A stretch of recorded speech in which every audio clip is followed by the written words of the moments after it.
Good morning, everybody. Everything new under the sun. This is going to be a super short video.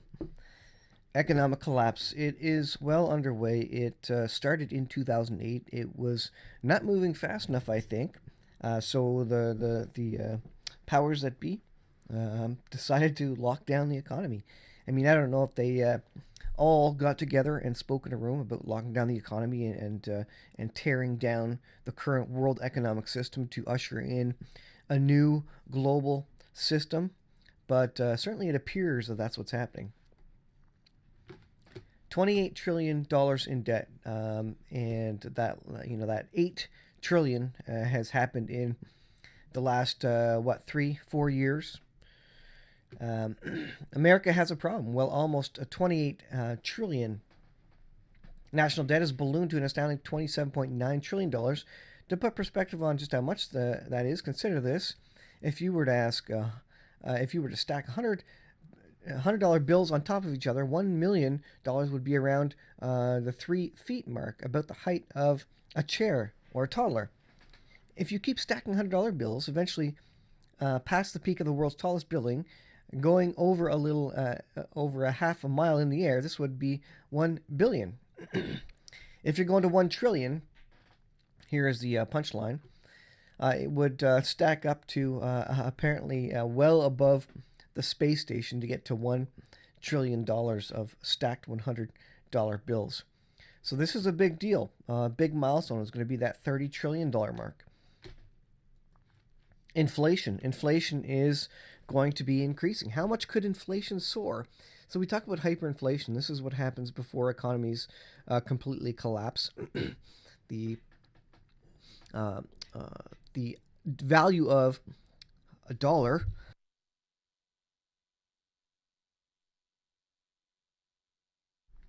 Excuse me, I had to go off there. The value of a dollar decreases. The purchase power of a dollar decreases so much.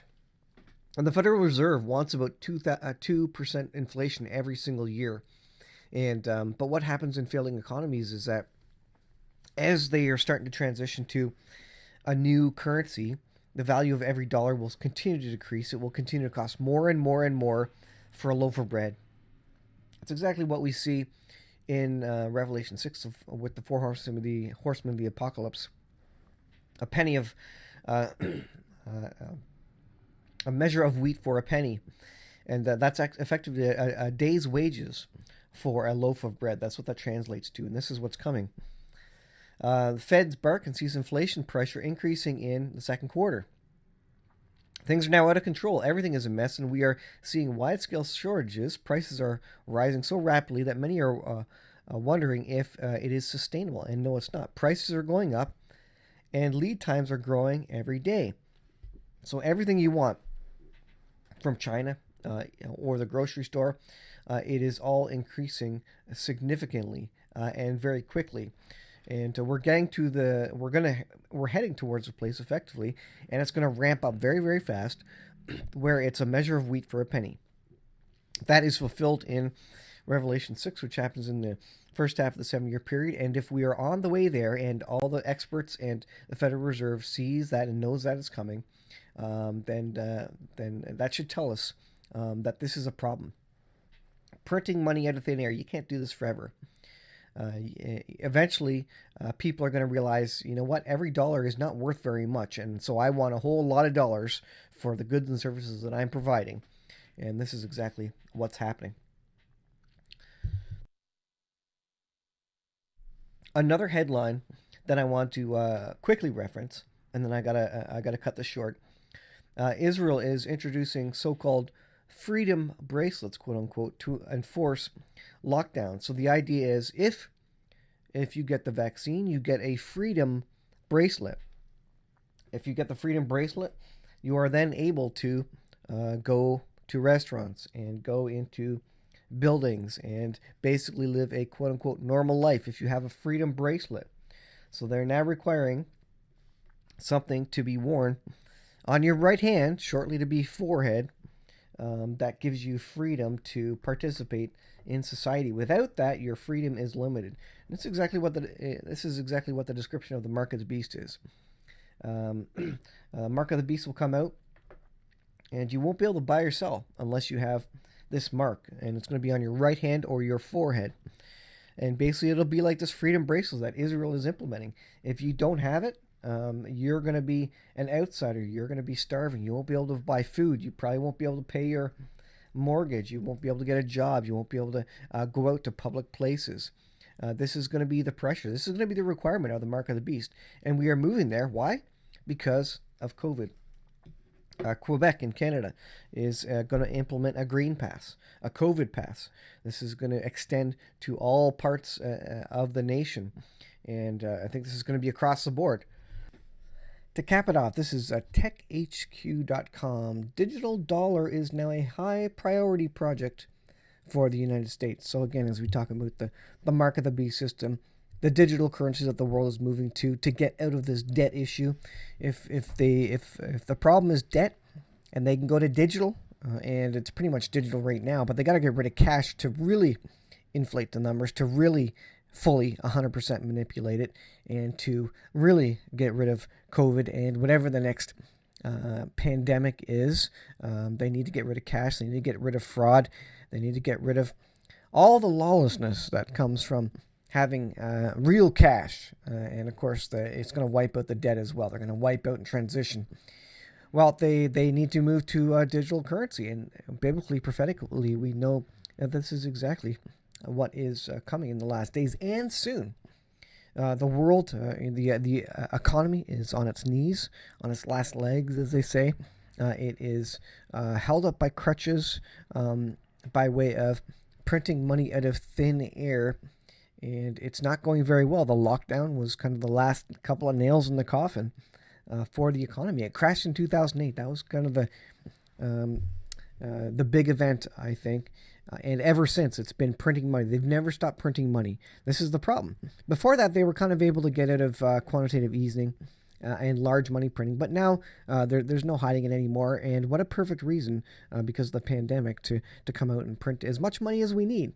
And of course, at some point, they're going to say, you know what, we need to print more money, but realistically, we can't without everybody screaming at us. So we need to go to a new digital currency. Well, China's digital yuan tests has hastened the e-currency race, and now the U.S. sees it as an important project to uptake. COVID and everything else around the world has convinced the United States, the current world reserve currency holder, to really put the pedal to the metal on digital currency. Exactly, that's what's happening. The U.S. seems to be getting serious about a central bank-backed digital currency.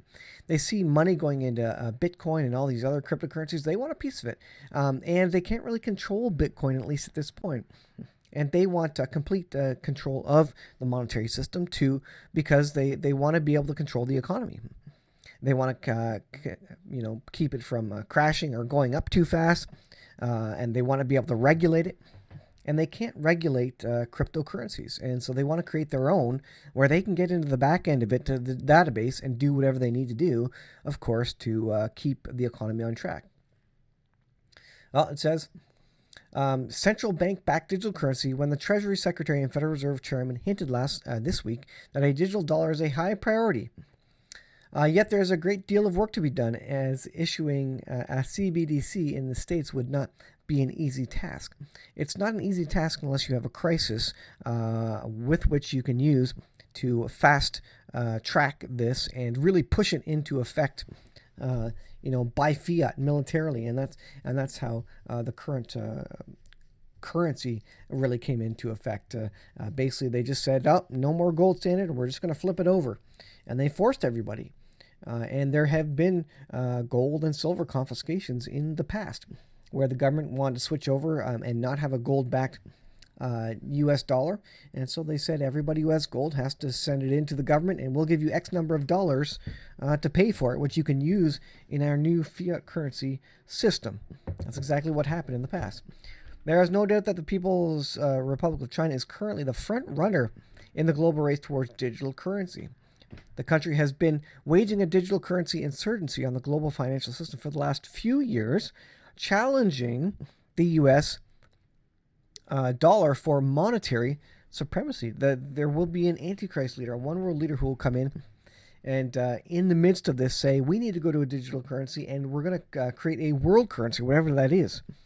Now, the Bible speaks of it as the mark of the beast, and you have to declare your allegiance for the world government and this world leader specifically, and effectively worship him, bow down to him, to accept this mark of the beast. And without it, you won't be able to buy or sell. What's happening with the COVID? Oh, you don't have the vaccine, you can't buy or sell. Now, COVID is not mark of the beast, but these things are on their way there. J.D. Farag, for me, he goes a little bit far in how he speaks about the vaccine, but I do agree that it is a short step along the way to a mark of the beast system where no man can buy or sell unless you have this mark of the beast. So this is the big deal. This is where the world is going, and we can't stop it. You can't march to your member of parliament or senator or whatever and say stop this. It's just not going to stop. I read the end of the Bible. We don't fix this. It only gets worse from here. Christians can do as much as they want, but ultimately God's plan has been written in the inspired word of God, and that's not going to change. We're not going to slow it down. We're not going to speed it up. It's going to happen, and it's happening quite quickly now, no matter what we want to do. And again, the pandemic was the perfect thing to push all this ahead and at a very fast pace. Something to be thinking about. Be prepared. Although ultimately we can't really prepare because, for all situations, we don't know exactly what's coming. We can read the end of the Bible. We can see that rumors of wars are going to come, economic trouble, famine are going to come, the four horsemen of the apocalypse. That's the beginning of it before we're taken out of here, I believe. And there's going to be great persecution as well. So be prepared. Try and stock up, food and water that you can. This is what Joseph did in the 7 good years prior to the 7 bad years that he knew was coming. So be prudent, be wise. But ultimately, we have to have our hearts right with Jesus, because in the end, God is going to provide for us, and we need to use the brains He has given us. But once we do that, He will provide, just like He did for the feeding of the 5,000, and multiplied the fish and the bread, and those sorts of examples. It may not be as miraculous, but the Lord will provide a way, because He loves those who are in His family and who accept Jesus Christ as their personal Lord and Savior. I'll leave it there, guys. Thanks for watching, and we'll see you guys in the next video.